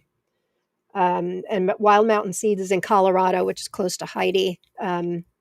Well, I don't know if Carbondale is, but I know Heidi's in Colorado also. 6,400 feet altitude. These seeds perform equally well inside or outside of the greenhouse, and they demonstrate added vigor even when soil temperatures are still cold in the spring. If I'm not mistaken, Kina's trying to grow as many of these Wild Mountain Seeds varieties next year as possible. I could be wrong, but I'm pretty sure she has said that to me. I talked about another one a couple months ago, Mountain Spirit, I think I talked about. So this is a new one, just available in 2025. Again, purchased mine from Pen and Cord's Garden. I don't know if I got the link or not. Let's check. Oh, I did. They've got all kinds of great stuff at Pen and Cord's Garden. This was my first order with them, surprisingly. All right, here's the link. Bam, there it is in the comments. Oh, hey, Alex. The best thing about tomatoes is that there are so many of them that we will always have something to talk about. Agree. The second best thing is Lauren's hat. Everyone needs a tomato Santa hat, right? What I want to know is the person that says, I think we need a Santa hat with tomatoes on them. Probably saw one of my videos and were like, yeah, that fool will buy one. That chick's crazy. What else do we know about it? Selection for good immunologic response, disease resistant, tolerance to light spring frosts, other benefits of these special seeds. Yeah,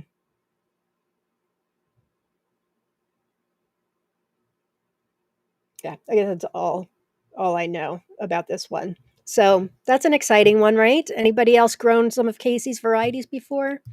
Here, Heidi, I was hoping you'd comment. What I love about Casey's seed and work is that he grew at high altitude in severe weather conditions, so his seeds tolerate just lots of weather swings, etc.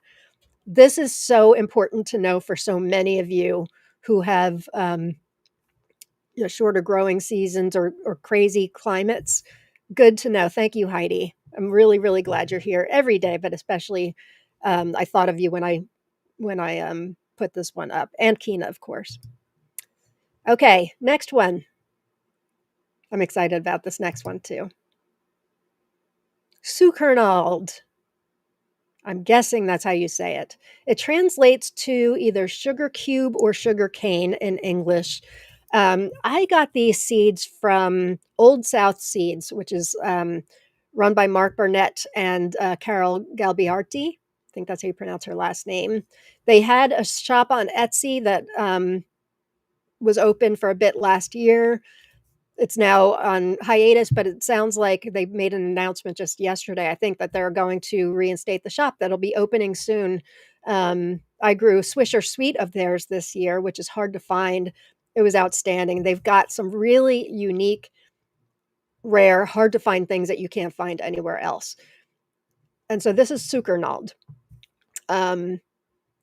Information on its origin is a little sketchy. Most places believe it's from Denmark.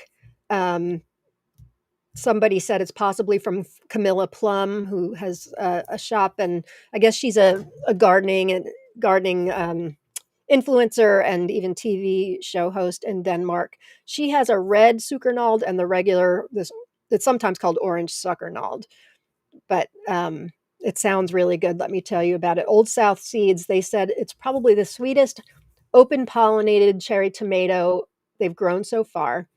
Very sweet, but doesn't have the tropical flavor of the hybrids like Sun Sugar or Sun Gold. But I actually preferred Sucernald to Sun Sugar this year. You hear that, Malachi Jen?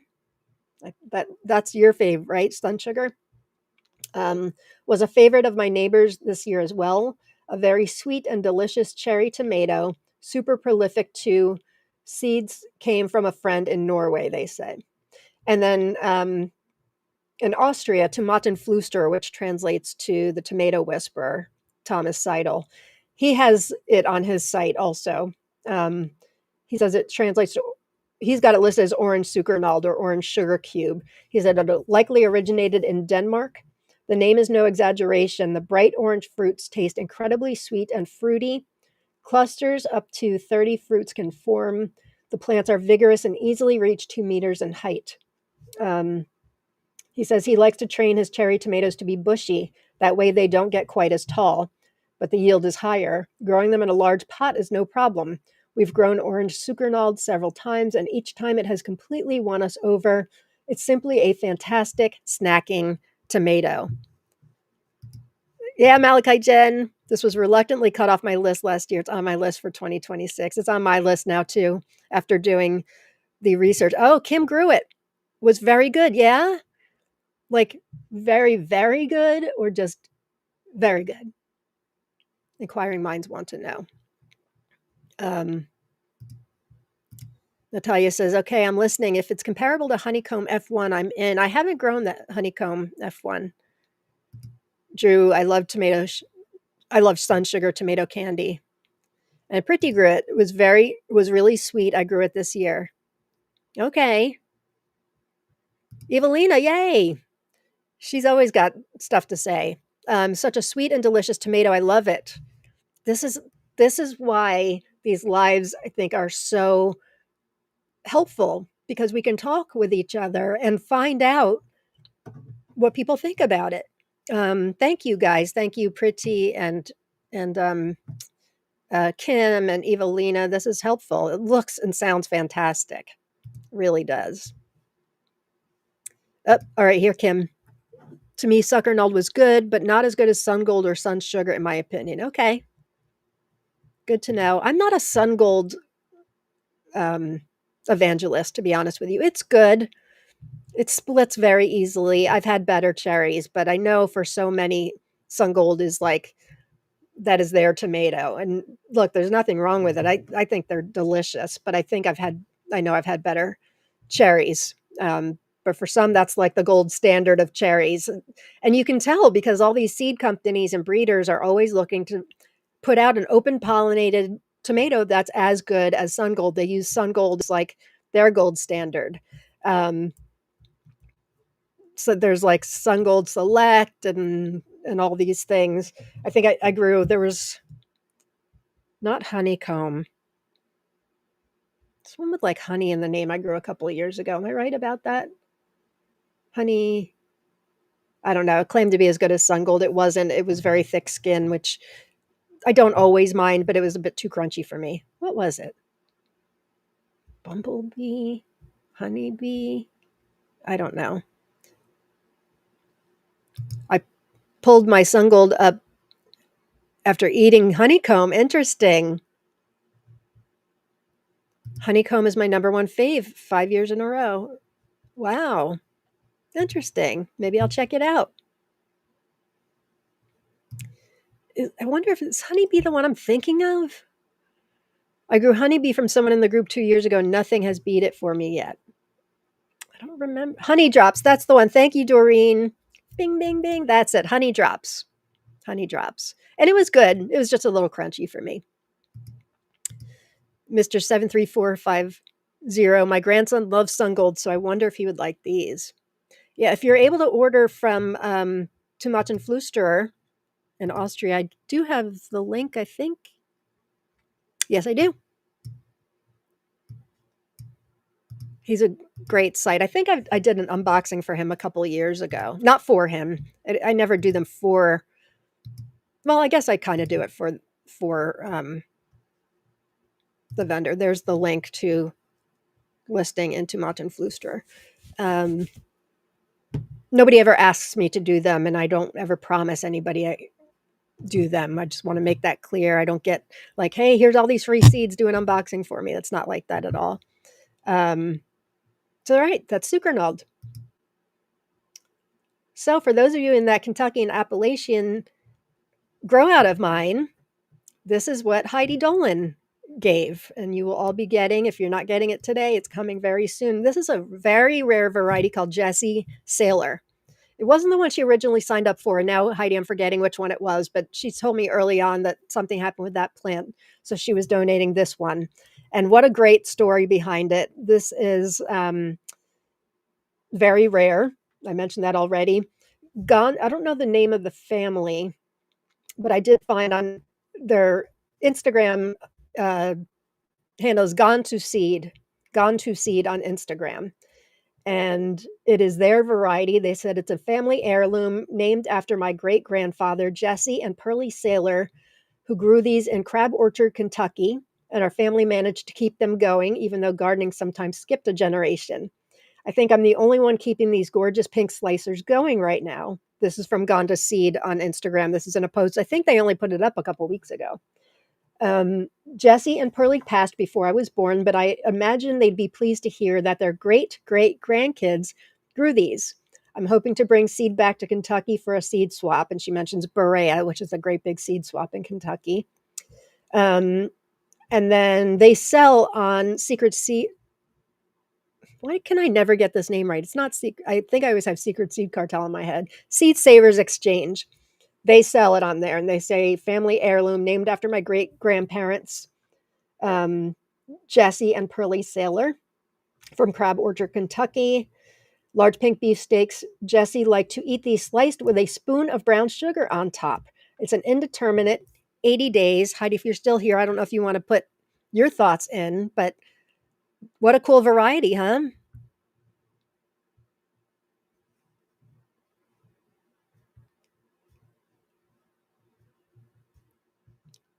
Yes, it was honey drop for sure. For sure. Anybody grown Jesse Sailor other than Heidi yet?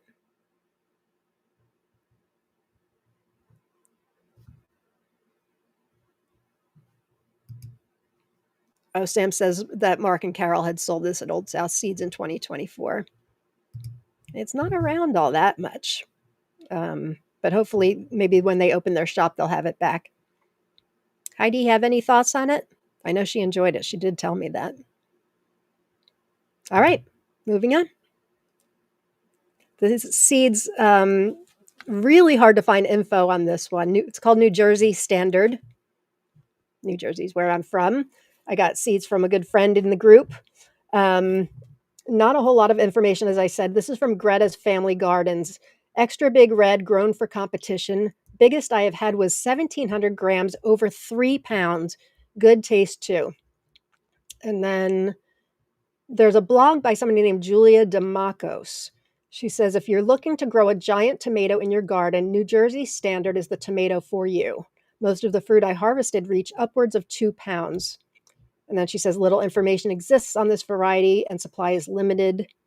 They are indeterminate. Delicious red fruit are great eaten raw. One fruit will be enough to feed many. Has anybody grown this one? Oh, Missy, how cool. I met Jesse's granddaughter this fall. And Heidi says, really like Jesse Sailor. Yummy, juicy pink. Thanks. And thanks for contributing that to our grow out, my friend. Anybody grow New Jersey Standard? I know my friend had been looking for these seeds for a while. Not sure why there isn't a lot of information out there. But I'm not sure if I'll grow it next year, but definitely in the near future. Well, not too near, but I don't know if I have room. I'm already filling up and I have to leave so many spots for various things. So we shall see. I mean, I live in New Jersey. I should be growing New Jersey Standard, right? Queen Aliquippa. How have I not talked about this one yet? I know I've mentioned it in relation to other things, but this is one bred by Angwe Ias, otherwise known as Phil Seneca of Good Mind Seeds, who's, I don't know if he's still here, but he was here earlier. This has like my gold standard perfect tomato, Angwe Ias, named after Angwe Ias. This has it in the cross. These are really beautiful green pears. This I'm growing this next year too. Oh, shoot. Oh, rats. I meant to take the information. Hang on. I have the information from Tomato Five Food, but I forgot to put Angwe's information. Hang on. We need to get this right. Okay. This is the one we need to read.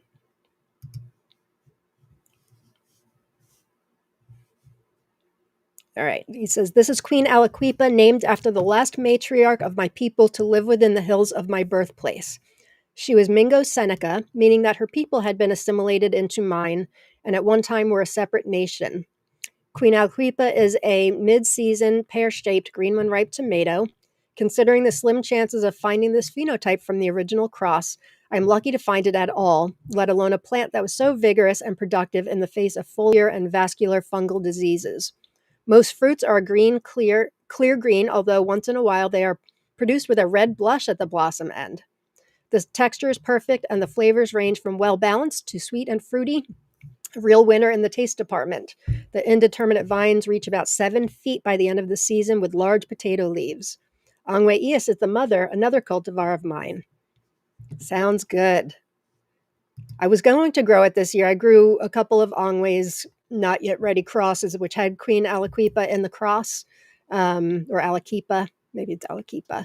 but I did not grow the actual thing, even though he did send me the seeds for this. So I'm going to be growing it next year. I know many of you have grown this because it's been making the round. So I'd love to hear what you think. Oh, Heidi, that's good to know. Julia DeMacos is a huge Canadian grower who knows her stuff. I happened upon her blog post about New Jersey Standard, and I had never heard of her, but obviously she knows her stuff because the article, like her site, seemed like she was a very knowledgeable grower. So maybe I have to reach out to her one of these days, and we can talk tomatoes. Oh, really? His granddaughter's in TLC? How cool! I'll have to check her out. I know she has the listing in Seed Savers Exchange. Spicy Sancho says, giant tomatoes, New Jersey Standard on my list. I know the friend who got it for me said it was really difficult to find, but can't hurt. Put in Seed Seeking Saturday or something. Come on. Surely some of you have grown Queen Alaquipa or Alaquipa. Yes, Queen, says Mayor from afar. Ah, of course, my friend. I feel guilty I didn't grow it this past year. You did send me the seeds. But it's definitely on for 2026. Look at these photos. I've seen other photos on other sites, but the ones on Ongwei's site are the best, of course. I do see a little bit of pink, actually. The photo on the left, I can see a little bit of just a slight pinkish hue on the outside there. It's gorgeous. Julie says, on the list for 26, I'm having a whole Ongwei Ia section, as many as I can get my hands on. I will be too. I did last year too, which was such an honor, and it will be next year too. His varieties are outstanding. They just are. All right, nobody? All right, if anybody, I'm going to move on just because, for time's sake. But if anybody's grown this and wants to let us know what you think. Evelina, you must have grown this, right? Somebody's grown it. Okay. This one I grew. This is from back in 2023. I grew this one. So these are my photos. And I've never talked about it on the air. Plan 9 from Outer Space. I will admit that I grew it because the name sounded super cool. And apparently it is named after a really, really, really bad movie. Did you guys know that? Oh, hang on. Let's go back. Evelina, I love Queen Alaquipa, of course. My kind of tomato, both beautiful and so tasty. Good to know. Thanks, Evelina. All this is excited to grow for the first time in 2026. Got the seeds from a Seed Seeking Saturday. Excellent. All right. Back to Plan 9. If you've grown Plan 9, let us know what you thought in the comments. We liked it. I think we gave it a 7 out of 10. Did I write down my... Yes, we wrote nice fruity flavor. Fruits are breathtakingly beautiful with yellow and red striping on the outside, bicolor inside. Very nice and prolific. It says Plan 9 from Outer Space is probably an accidental cross found by Remy Rotella from the USA from Sample Seed Shop, who grew it from seed he gets from a solar flare tomato. Yellow and red striped outside with yellow and red marbled flesh. Beefsteak type fruit, weighing about 7 to 12 ounces. Delicious, good, balanced, sweet and acidic flavors with some fruity notes. Indeterminate regular leaf plants produce fairly from the middle of the season. Variety named after one of the worst fantasy movies ever, Plan 9 from Outer Space. And that information is from the now defunct World Tomato Society. That I was able to copy stuff from when their site was up and put it in my own notes. But I was looking through my spreadsheet today. I'm like, I've never talked about this one. I've actually never talked about a lot of stuff that I've grown. So I always like to show the ones where I've tasted it and they're my own pictures. So Julie says she enjoyed it. My fruit stayed small. Our weather was horrible here in West Tennessee. I have a thing for big booty tomatoes. I grew Queen A this year. Will grow again. Grow, if you haven't already, try Jarson 13 Ochre Pear. That has the big booty, and it was a really good one. I grew that in 2024. Remy Rotella Orlowski was a prolific tomato preserver worthy of remembering. She passed away recently. Didn't know that. Thank you, Angwei. I appreciate the information. Tanya says, I need seeds for Plan 9. The name's fun, huh? Anybody seen the movie? Blah, blah says, I grew it. It was tasty, but not productive for me. I don't remember. I didn't write anything down about. Oh, no, we did say prolific. Yeah. And it looks like they're big too. That photo is over 1 pound. So over 450 grams. Actually, more like 1.5 pounds. So it was quite huge. Cool name, if nothing else, is Francis.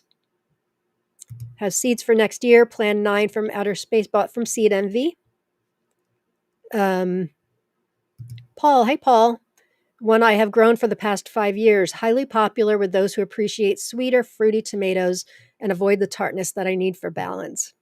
Yeah, sadly, I didn't have a refractometer in 20. It was like towards the end of the 2023 season, I think I got mine. Yeah, I think it was that Christmas. So I wasn't able to measure the bricks back then. But I don't know if anybody's grown it more recently was able to. It's obviously, what did I say? Nice fruity flavor is what we said. I've gotten a little bit better with my adjectives since 2023.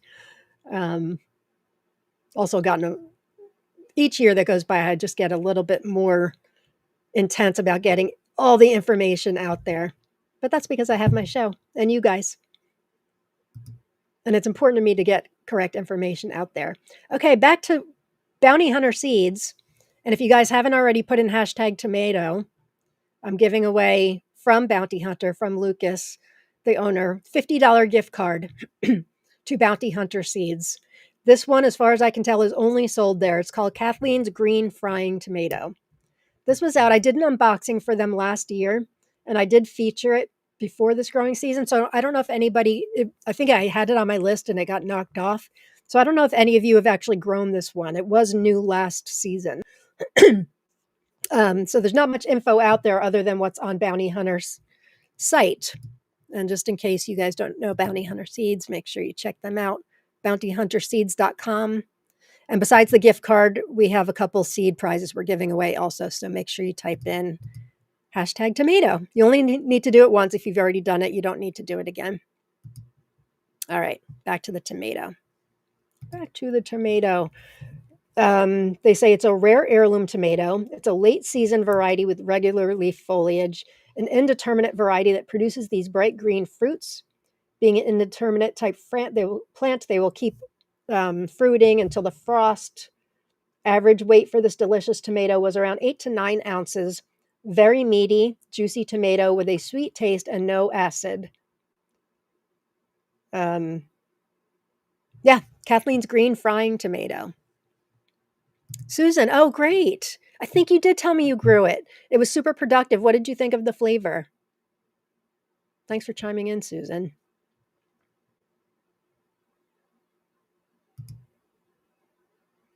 Just so you guys know, and most of you probably know, but even though the name is the green frying tomato, you don't want to fry up, for fried green tomatoes, you don't want to fry up ripe green tomatoes or anything. They will turn to mush and fall apart. So you really just need any unripe tomato. It doesn't have to be a green tomato. I saw a vendor recently, not one that I like all that much, so you won't hear about him very often, but he released a green tomato and said it's great for frying, for fried green tomatoes. And I'm like, you don't even know what you're talking about, dude. I'm sure an unripe Kathleen's Green Frying Tomato would be great for fried green tomatoes. It looks outstanding. Susan, flavor was good, 7 out of 10. All right. Good to know. That's a win in my book. 7 out of 10 is a good one. Julia just got seeds in for this one. Yeah, it's fun. And who doesn't want to grow something that nobody else has, right? Okay. Look at this one. I got seeds from Jennifer Bella from Head to My Toes on Etsy. I think last year. Cruza Peppermint. It's from Argentina, developed by Analia Dalvit. And it's Tomato Faifu says it's a recent variety resulting from an accidental cross between peppermint and an unknown variety brought to light by Analia Dalvit from Argentina. Fruits of 250 to 500 grams, beefsteak type, slightly flattened at the poles and more or less ribbed at the top. Slightly fluffy epidermis of the peach skin type. That's interesting. You can sort of tell. The photo on the left is from Jennifer Bella from Head to My Toes. The photo on the right is from Tomato Faifu. I wanted to show you just the outstanding colors in this. Check out that business. And you can kind of tell from Jennifer's photos it has a slight fuzziness to it. What else does it say? Two-tone beef meat, fleshy and juicy, mild and sweet flavor, devoid of bitterness. Vigorous plant with great development. It's got potato leaf foliage with large leaflets. Indeterminate, generous and regular harvest from mid-season until frost. Anybody grown Cruza peppermint? River Rock Farm. I'm excited with all these GWR reviews. If you don't already subscribe to my, it's not really subscribing, follow me on Instagram. I grew some excellent green moon ripes this year. If you haven't already seen me talk about varieties like Malapine, Green Rhapsody, Verde de las Landas, this was a great year of green moon ripe. Racer X was another good one. But yeah, I thought I'd throw a couple greens in there today because who doesn't love a green? By the way, and if you guys don't know, I'm now Jeffrey Rainmaker from Secret Seed Cartel has asked me to do some blogging for him on his website. If you go to Secret Seed Cartel, my first article is about. It's called "It's Not Easy Being Green." It's all about green when ripe tomatoes, why I find them so tasty, the scientific reason for why they taste the way they do, at least many of them. So I'll be putting out a new one soon-ish. I'm not sure if I can do it before Christmas, but thank you, Jeffrey, for asking me. And I'm excited. I've got a whole list of topics I want to talk about. Angwei says, ooh, Cruza peppermint. I know, right? I have to see how many seeds I've got for this one, Angwei. Cruza's beautiful. It sure is. Linda, wow, that's a wild, really pretty one. I'm not sure if I looked into how available Cruza peppermint is, but you guys can Google. Definitely Jennifer Bella, Head to My Toes, if her Etsy shop's open now. She's in Canada, but I believe she ships to the United States, if I'm not mistaken. Mild, says Brianna.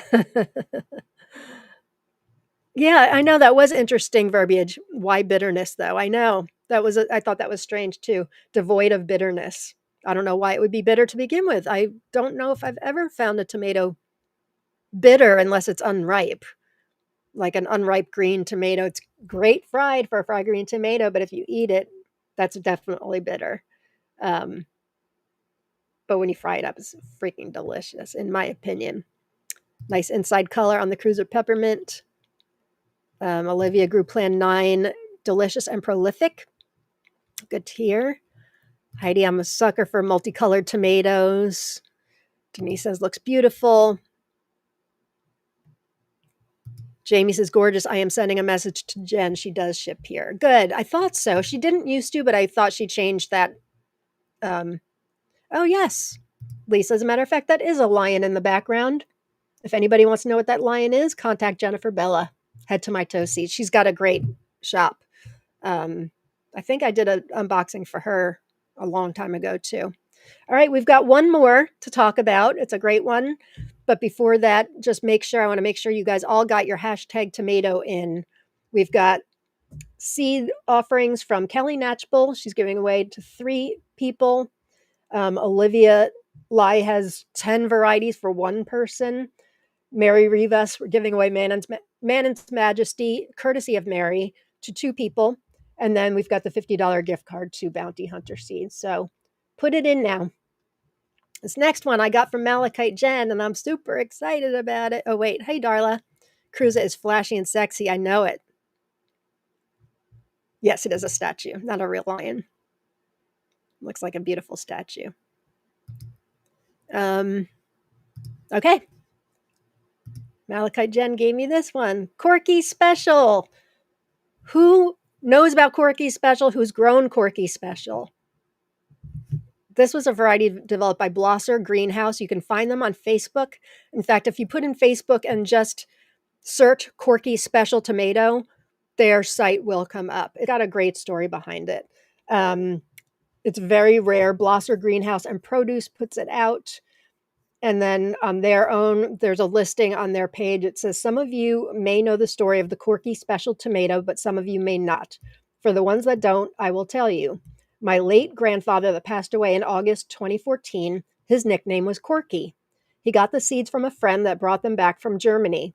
Every year after my grandfather saved the seeds, we never knew the real name of this tomato. When my grandfather passed away, my father started saving the seeds and decided to call the tomato Corky Special in memory of my grandfather.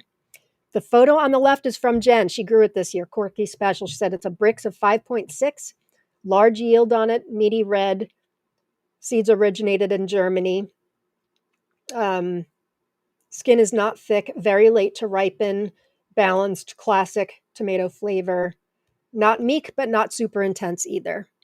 So thank you, Jen, for these seeds. And when you guys check out Corky Special on their Facebook page, you're going to want it. I don't think they're very active on. I think the Facebook page has been defunct, or not defunct. It's still there, but like not active for years, I want to say.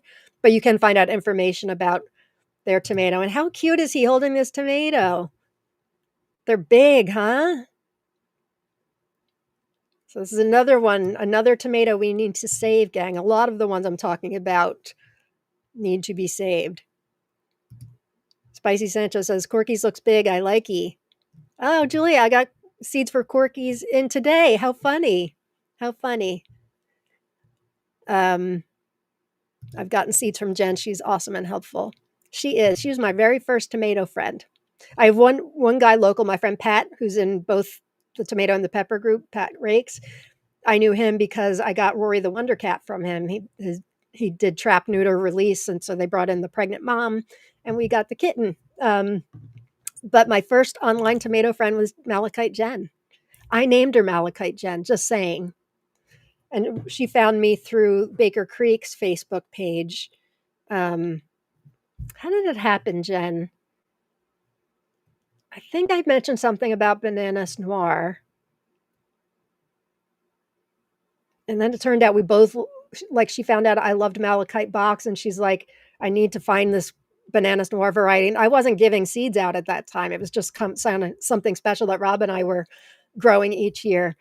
So we had to discuss it. Like, do we want to give out seeds for this special tomato, which is funny now because it's found in many vendors are carrying it. And I've given away to so many of you, but Jen was the first one to ask for it. And so she is Malachite Jen. And she's my Malachite twin. She made me this mug. Cute, right? So thank you for Corky Special. That's it, gang. That's it for our tomatoes today. I hope you guys enjoy these as much as I did.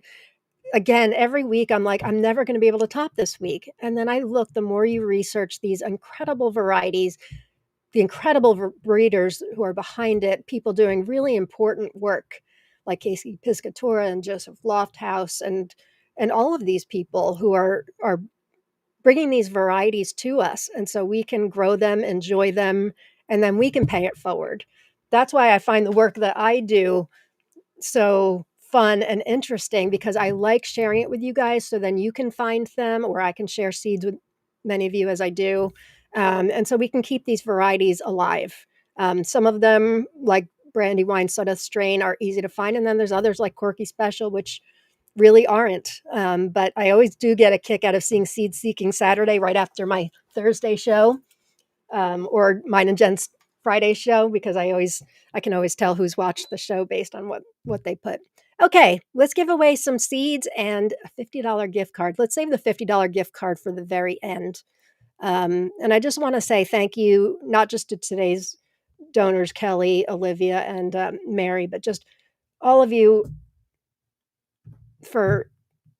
who want to donate seeds every week. Like it feels like forever ago. I used to give away all the prizes myself, and now I don't, because people come to me week after week. It's really just heartwarming. It just speaks a lot to our tomato community and what we do in Tomato Lovers Collective and Swap. If you haven't joined, please do. All right, we've got 91 live viewers. Let's give away some prizes, huh? Here we go. Eric's not the winner. That was from last week. All right, I'm going to attempt to write these down this week. So the first one will be Olivia Lai's prize. This is for one winner, Alafirov's Secret, Antique Bronze or Busney, Amur Tiger, Ananas Tiger, Black Shadow, Metallica, Abraham Brown, Abraham Green, and Nano's Meatball Dwarf. I don't think I've grown Abraham Green. I've grown Abraham Brown. That's a lovely, very productive one. Nano's Meatball Dwarf, I love. And I did Alafirov's Secret too. That was a good one too. Okay, let's restart this. And the first one for Olivia. By the way, if you win, if you can please contact Olivia Lai. And if not, it's always easier for me if you can contact the donor directly. But if you can't, or if you're not in the group or whatever, that's totally fine. Just email me. There's the email at the bottom. Okay, this is for Olivia's prize.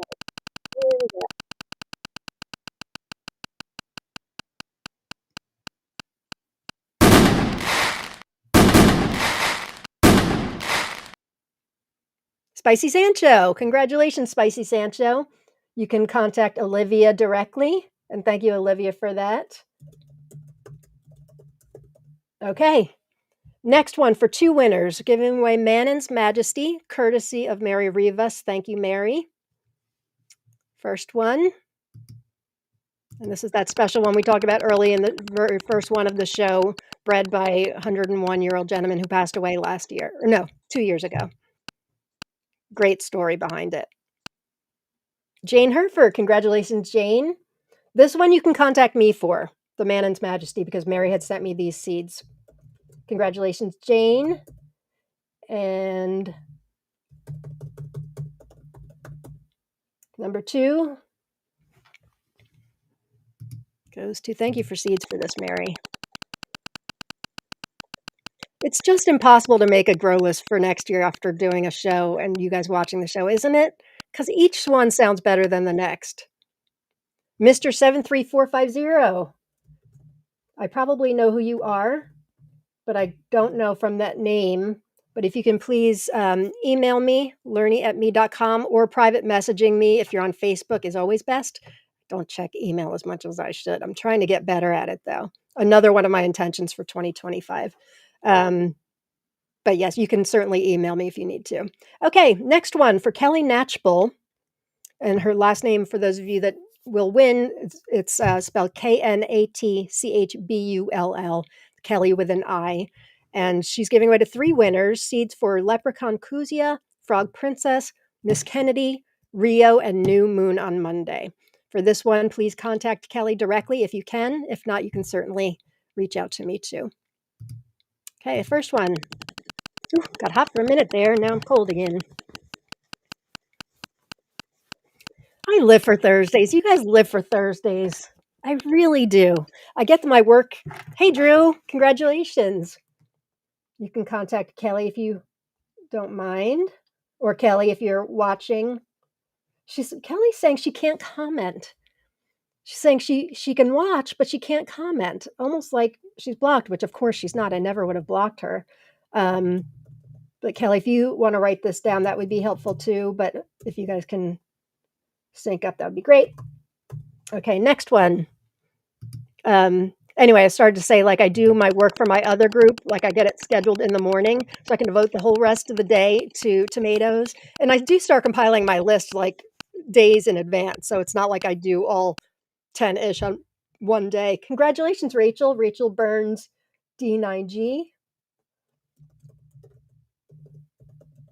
I can't stand this YouTube handle thing because I want to know who you guys are. I mean, I can assume you're Rachel Burns, actually Rachel, but I don't like the numbers and letters and stuff. Okay, and the last one from Kelly.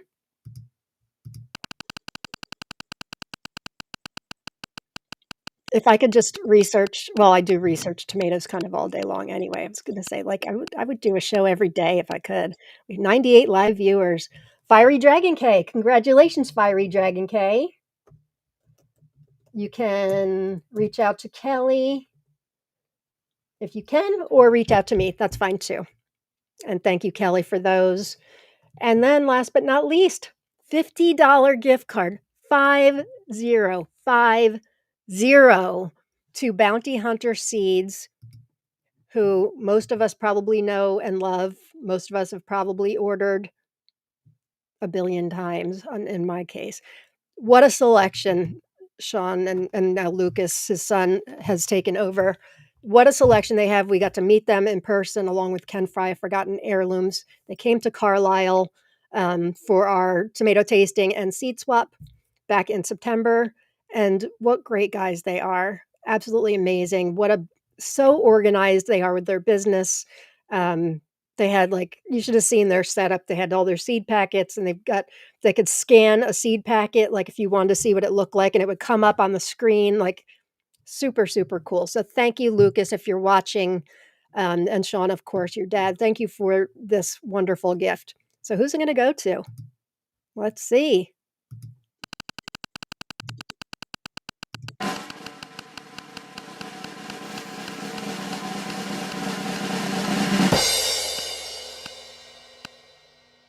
Missy! Congratulations, Missy. I'm sure you're going to put that to good use. So if you know Lucas, you can message Lucas. Otherwise, you can message me and I'll get you guys in touch. Wonderful. What another great show, everybody. Thank you for watching. And so I mentioned this when I mentioned it. I mentioned it on Tuesday when I did the unboxing for Right Off the Farm, Kim Lund. Was that this Tuesday? I'm losing track of time now. Yeah, it was just this Tuesday, right? So I'm supposed to do an unboxing on Tuesday for Val Smith of Farmer Val's Backyard, Val's Heirloom Seeds. And I'm still intending on it, but I may have to push it off a couple weeks. I will let you guys know. I know Val's away on a lovely vacation right now, but I did tell her it was going to be Tuesday, and I'm still planning on it. But with Christmas just a couple weeks away and Riley home, I do want to do the Thursday show, so I may choose to not do Tuesday, but I will let you guys know. So write it down in pencil. If not, she'll be the first unboxing I do. I've got a couple. I've got Tomato and Weld I just got in. I've got more than enough unboxings to get us through the new year, that's for sure, which says a lot for my seed buying habits. So anyway, have a great day, everybody. Have a good weekend. I won't be seeing you until next week. But I always appreciate you guys joining in and taking part in the show. And I will see you next week. Love, get your gratitude on and go grow tomatoes. Bye, everybody.